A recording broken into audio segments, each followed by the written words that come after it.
Hello and welcome to online Adobe study one bad for learning. दोस्तों स्वागत है आप सभी का online Adobe study YouTube channel पर। इस वीडियो में हम बात कर रहे हैं एक बड़ी और लेटेस्ट अपडेट के बारे में जो कि संबंधित है बीएड वर्सेस बीटीसी मामले को लेकर कोर्ट के माध्यम से कही गई एक बड़ी बात के बारे में, या फिर यूँ कहें कि कोर्ट के माध्यम से दिए गए एक बड़े ऑर्डर के बारे में, जहाँ पर बीएड वर्सेस बीटीसी मामले को लेकर कोर्ट के माध्यम से हुई सुनवाई के बाद उन्होंने अपना फाइनल ऑर्डर जारी किया।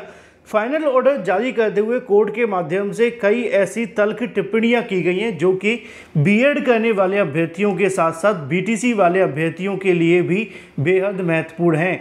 जहां पर जज के माध्यम से सुनवाई करते हुए इस पर फाइनल डिसीजन जब दिया तो उन्होंने कुछ ऐसी बातें कह दी जो कि निश्चित तौर पर बीटीसी करने वाले अभ्यर्थियों के लिए थोड़ी सी कह सकते हैं कि उनको बुरी लग सकती हैं या फिर उनके लिए कहीं ना कहीं घातक साबित हो सकती हैं। लेकिन ये उन्होंने कहा क्यों, इस पर डिटेल में बात करेंगे। साथ ही साथ बीएड वर्सेस बीटीसी मामले को लेकर कोर्ट के माध्यम से जो ऑर्डर दिया गया उस पर विश्लेषण करें।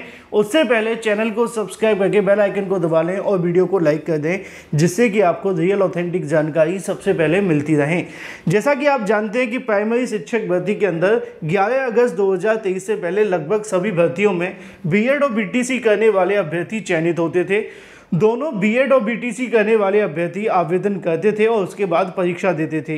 ये बात बिल्कुल सच है कि जब परीक्षा का परिणाम आता था तो बड़ी संख्या में जहां पर बीटीसी बीएड करने वाले अभ्यर्थी आवेदन करते थे तो उसमें बीएड करने वाले अभ्यर्थी ज़्यादा चयनित होते थे। ऐसा हमने कई अलग अलग भर्तियों में देखा भी है। आपने नहीं देखा तो मैं उसका एग्जाम्पल आपको बता देता हूँ। उत्तर प्रदेश की एक 69,000 शिक्षक भर्ती है जिसके अंदर लगभग 8,500 हजार शिक्षा मित्र चयनित हुए थे, लेकिन बीएड करने वाले अभ्यर्थी तकरीबन 40,000 थे। यानी कि 70,000 में से अगर आप 70,000 पद मान करके चलते हैं तो 40,000 पदों पर बीएड वाले अभ्यर्थी चयनित हुए। लगभग 10,000 पदों पर शिक्षा मित्र चयनित होते हैं। बाकी के बचे हुए पदों पर बीटीसी करने वाले अभ्यर्थी, यानी कि एक आंकड़े के आधार पर आप देखें कि 70,000 पदों में से 50,000 जो पद हैं वो दूसरे कैटेगरी के अभ्यर्थियों के माध्यम से भरे जाते हैं। बाकी के 20,000 जो पद हैं उसमें बीटीसी वाले अभ्यर्थी और अन्य कोई डिप्लोमा धारक है वो भी हो सकते हैं। और मेरा ये बिल्कुल भी उद्देश्य नहीं है कि मैं किसी एक अभ्यर्थी को ये कहूँ कि वो एलिजिबल नहीं है या योग्य नहीं है। जो कोर्ट के माध्यम से कहा गया है मैं आपको वही बताऊंगा जो कोर्ट ने बीटीसी को लेकर कहा है या बीएड के बारे में। अब कोर्ट ने क्या कहा है वो आप ध्यान से सुनिए। असल में बीएड और बीटीसी मामले को लेकर जहाँ पे भी बीएड करने वाले अभ्यर्थी चयनित होते थे या भर्तियों में कोर्ट जाने के मामले तो आपने आम देखे थे। एक ऐसा ही मामला आप सभी ने देखा जब हाल ही में एमपी के माध्यम से ऑर्डर दिया गया, जहाँ पे मध्य प्रदेश के अंदर सभी बीएड करने वाले अभ्यर्थियों को सेव कर दिया। एमपी गवर्नमेंट की तरफ से बीएड करने वाले अभ्यर्थियों को साल 2020 में अपने एडवर्टीजमेंट के अंदर चयनित किया गया था और वहाँ पे हुई भर्ती के अंदर उनको चयनित करने का मौका दिया गया। अब उसमें क्या होता है कि वो सभी अभ्यर्थी उसमें चयनित हो जाते हैं और नौकरी पा जाते हैं। फिर उसके बाद में राजस्थान हाईकोर्ट 25 नवंबर 2021 को एक डिसीजन देती है ये कहते हुए कि बीएड करने वाले अभ्यर्थी बाहर हो जाते हैं। तो उसी के आधार पे जो डीएलएड बीटीसी करने वाले अभ्यर्थी हैं वो कोर्ट चले जाते हैं और ये कहते हैं कि राजस्थान हाई कोर्ट ने एनसीटीई के उस नोटिफिकेशन को रद्द कर दिया है जो यहाँ पे 28/6/2018 को जारी किया गया था, जिसके आधार पर बीएड करने वाले अभ्यर्थी प्राइमरी में चयनित हुए थे। तो इस बात को समझते हुए मध्य प्रदेश हाई कोर्ट के माध्यम से कहा जाता है कि ठीक है, जो भर्ती एमपी के अंदर चल रही है उसको हम सब्जेक्ट टू आउटकम रखते हैं और उसके बाद जब इस मामले पर फाइनल डिसीजन करेंगे उस पर इनकी जो नौकरियां हैं वो डिपेंड करेंगी। अब ये कहते हुए वहाँ पे जो भर्तियाँ हैं वो तो चलती रहीं, लेकिन बीएड और बीटीसी का मामला यहीं पर ख़त्म नहीं हुआ। उसके बाद आपने देखा कि ये मामला सुप्रीम कोर्ट में गया। सुप्रीम कोर्ट में इस मामले पर सुनवाई हो जाने के बाद 11 अगस्त 2023 को 25 नवंबर 2021 के उस जजमेंट को सुप्रीम कोर्ट ऑफ इंडिया ने भी एक्सेप्ट किया और उसके बाद में ये कह दिया कि बीएड करने वाले अभ्यर्थी प्राइमरी में वैलिड नहीं है। लेकिन यहाँ पे सवाल ये देखने के लिए मिल रहा था कि 8 अप्रैल 2024 को जब जजमेंट आया था जस्टिस अनुरुद्ध बोस और सुधांशु धूलिया का, जिसमें उन्होंने ये कहा था कि बीएड करने वाले जो भी अभ्यर्थी हैं अगर वो सब्जेक्ट टू आउटकम है तो उनको बाहर कर दिया जाए, अगर वो सब्जेक्ट टू आउटकम नहीं है तो उनको नौकरी में रखा जाए। अब सवाल यहाँ पे ये था कि क्या मध्य प्रदेश के अंदर सब्जेक्ट टू आउटकम सेफ है या नहीं, तो इसका जवाब है जी हाँ, वो सेफ है। तो सेफ कैसे हो जाते हैं, इसको कोर्ट ने एक नए तरीके से डिस्क्राइब किया।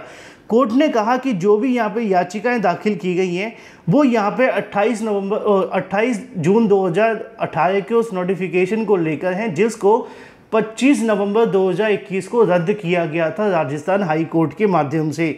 और कोर्ट यहाँ पे कहती है कि 6/1/2020 को जो नियम बनाए गए थे उसमें बीएड को वैलिड कर दिया गया था और उसी के आधार पे बीएड करने वाले अभ्यर्थी मध्य प्रदेश में आवेदन करते हैं। आगे कोर्ट के माध्यम से ये भी कहा जाता है कि यहाँ पे जो भी याचिकाएं दाखिल की गई थी वो सिर्फ डीएलएड और बीटीसी करने वाले अभ्यर्थियों के माध्यम से थी।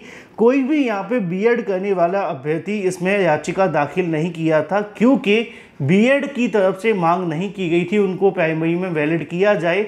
जबकि राजस्थान में सेम ऐसा ही हुआ था कि वहाँ पे निकाली गई शिक्षक भर्ती में बीएड ने मांग की थी कि उनको प्राइमरी में वैलिड किया जाए, और एमपी के अंदर इसका उल्टा था। सरकार ने बीएड को प्राइमरी में वैलिड किया था, जैसा कि लिखा हुआ है डीएलएड के साथ में बीएड को अपॉइंटमेंट के लिए वैलिड कर दिया गया था। और बीएड वैलिड हो जाने के बाद यहाँ पर डीएलएड और बीटीसी करने वाले अभ्यर्थियों ने बीएड को बहाल करने की मांग की थी, ये कोर्ट ने कहा है।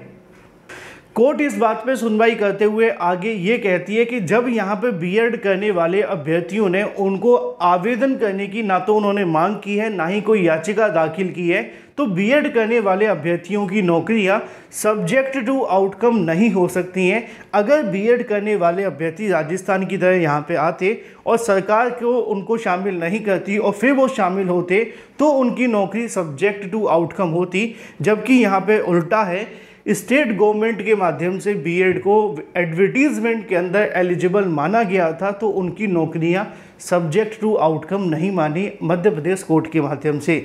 अब ये तो बात हो जाती है इनको लेकर कि जो 28 जून 2018 का नोटिफिकेशन था उसको यहाँ पर अडॉप्ट किया गया स्टेट गवर्नमेंट के माध्यम से। और आगे पॉइंट नंबर 3 के अंदर वही बात लिखी हुई जो मैंने आपको पहले ही बता दी है कि इस याचिका के अंदर जितनी भी पिटीशंस फाइल की गई हैं वो सभी diploma in elementary education educators के माध्यम से, एजुकेशन के माध्यम से। एक भी याचिका इसमें बीएड करने वाले अभ्यर्थियों के माध्यम से दाखिल नहीं की गई है। और जो एडवर्टीजमेंट निकाला गया था मध्य प्रदेश सरकार के माध्यम से, जो कि आपको 20 जनवरी 2020 को देखने के लिए मिला था, जिसमें डीएलएड के साथ में बीएड करने वाले अभ्यर्थियों को भी आवेदन करने का मौका दिया गया था। और इसी फैक्ट को ध्यान में रखते हुए वहां पर सभी बीएड करने वाले अभ्यर्थियों को उन्होंने सेफ मान लिया। लेकिन अब यहाँ पर सवाल ये था कि बीएड को लेकर कोर्ट ने कुछ महत्वपूर्ण बातें भी कही हैं, उसको समझने के लिए आपको यहाँ पर आना पड़ेगा। और इसी पॉइंट में मैं अपना वीडियो पूरे तरीके से ख़त्म कर दूंगा, इसी पॉइंट को आपको ध्यान से सुनना है। यहाँ पे जो बातें लिखी हुई हैं उनका कहना है कि राजस्थान हाई कोर्ट के माध्यम से जो क्वालिफिकेशन बीएड था उसको यहाँ पे ऐड ऑन नहीं किया गया था। तो जो बीएड करने वाले अभ्यर्थी थे उन्होंने अप्रोच किया था राजस्थान हाई कोर्ट में बीएड को प्राइमरी शिक्षक भर्ती के अंदर सम्मिलित करने के लिए। किसके आधार पर? 28/6/2018 के नोटिफिकेशन के आधार पर। उसके बाद में डीएलएड होल्डर्स के माध्यम से भी अप्रोच किया गया और उन्होंने इसका विरोध किया कि जो बीएड करने वाले अभ्यर्थी हैं वो प्राइमरी शिक्षक भर्ती के अंदर वैलिड नहीं है, और वहाँ पे फिर ये मामला चला। लेकिन आगे यहाँ पे आप सभी को देखने के लिए मिलेगा कि यहाँ पर भी जो डीएलएड करने वाले अभ्यर्थी हैं, है ना, यहाँ पे जो पेटिशनर हैं उनके माध्यम से भी अप्रोच किया गया जो बीएड को प्राइमरी शिक्षक भर्ती से बाहर करने की मांग कर रहे थे। उनका कहना ये है कि जिनके माध्यम से जो याचिका दाखिल की गई है, याचिका जो फील्ड आप सभी के सामने की गई है एडवर्टीजमेंट के खिलाफ, उनका कहना ये है कि वो securing lower merit ranking than B Ed holders, यानी कि उनका कहना ये है कि जो डीएलएड या बीटीसी करने वाले अभ्यर्थी हैं जिन्होंने अपनी याचिका दाखिल करते हुए ये मांग की है कि बीएड को बाहर कर दिया जाए, वो खुद बीएड के मुकाबले कम नंबर आने वाले अभ्यर्थियों के माध्यम से मांग की जा रही है। यानी कि एक बड़ी और महत्वपूर्ण बात है जो कोर्ट के माध्यम से समझी गई है। पहली ये कि बीएड को प्राइमरी में स्टेट गवर्नमेंट ने शामिल किया था, पहला। बीएड को प्राइमरी से बाहर करने के लिए डीएलएड वाले अभ्यर्थी गए थे, तो यहाँ पे एडवर्टीजमेंट के आधार पे बीएड वैलिड है, पहला।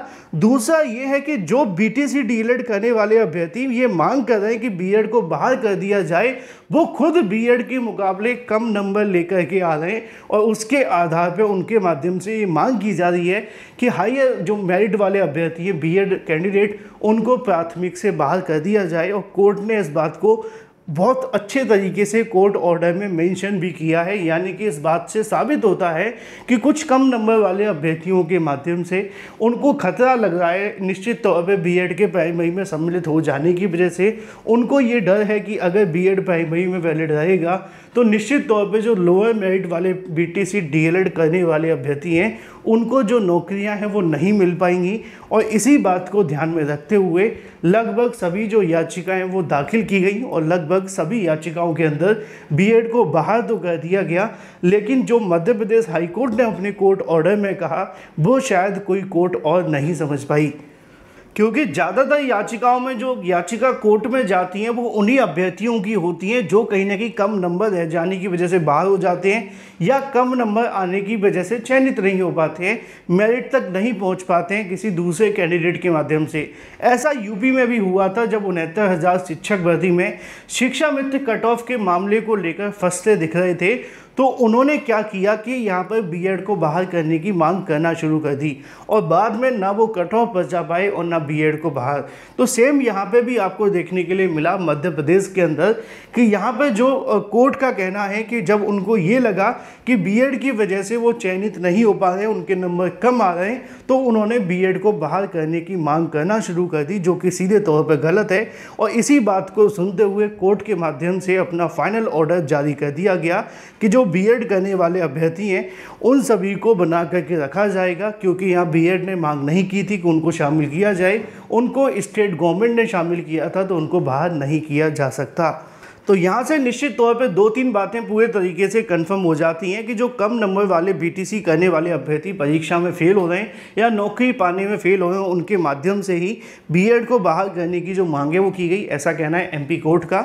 आगे उनका ये भी कहना है कि जो बीएड करने वाले अभ्यर्थी हैं उनके मुकाबले बीटीसी कॉम्पिटिशन में पीछे है। साथ ही अगर बीटीसी ने कहीं पर याचिका दाखिल की है बीएड को बहाल करने की और अगर उनकी नौकरी सब्जेक्ट टू आउटकम भी है, तब भी उनको बाहर नहीं किया जाएगा, क्योंकि बीएड को प्राइमरी में अगर स्टेट गवर्नमेंट ने अपने नोटिफिकेशन में शामिल किया है तो वो यहाँ पे एलिजिबल रहेंगे प्राइमरी के अंदर और उनको बाहर नहीं निकाला जा सकता।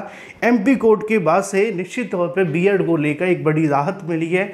देखना ये होगा कि आने वाले समय के अंदर बीएड के लिए कौन कौन से रास्ते और खुलते हैं। जो भी सही और सटीक जानकारी होगी सबसे पहले आपको यहीं से मिलेगी। Thank you for watching this video.